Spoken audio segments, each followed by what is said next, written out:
Well, welcome back, everyone. I hope folks had a great day in markets.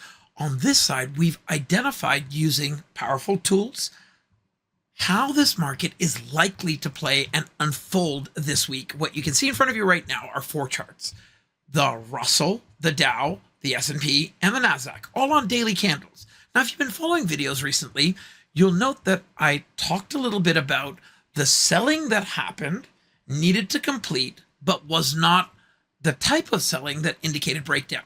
We had buy signal states using the Champion Trend Pack Toolkit developed by the only 33-time real money on-site domestic and international trading champion, the only one we know of, and that's Mr. Rob Hoffman.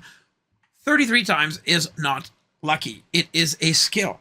And he has built these tools over decades to help him win those competitions. What you can see here very clearly is that opaque green zone. Another one. Champion cross is engaged. We're in a spot where there's a sequence of signals that wants to now resume. We started the sequence going from red to green. We got the wealth signal. That was stage 2. We got the breakout forecasters. That was stage 3. We made the bigger moves. And then we pulled back, tested the breakout forecasters, and are now ready to resume the sequence. Is there a catch to the push up in markets that we had in today's trade? Well, if you take a look at the 4-hour chart, you'll see very clearly that we are trying to evacuate a sell signal state, very much so on the Nasdaq, almost out of it, very close on the S&P, and still have lags, of course, on the Dow and the Russell. The champion trend sell zone trail line is what I'm really anchoring the conversation to here. We're almost through that resistance. This does imply a higher probability of continuation, but there are no catalysts until tomorrow afternoon.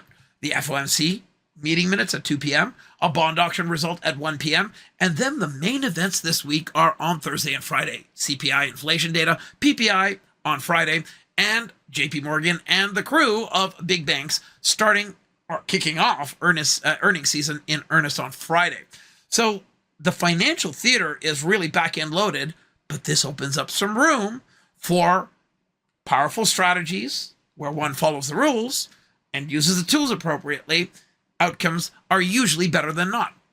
I hope that you can see at the hard right edge of each of these charts the potential for a continued rise that is just nascent. It's trying to restart.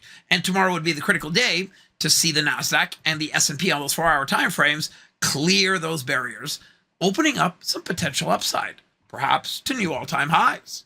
Have an incredible rest of your day, and do join me and everyone else speaking at the Wealth 365 Summit. It is going to be the best and biggest and greatest one yet. It starts on October the 14th. That's coming up quick. So go to joinzia.com, get your goodies ahead of that week, and get yourself situated. Lots of incredible strategies, real-life trading, insight from traders that trade each day, like myself. I can't wait to see you there. Go to joinzia.com. Have a wonderful rest of your day, and thanks for watching.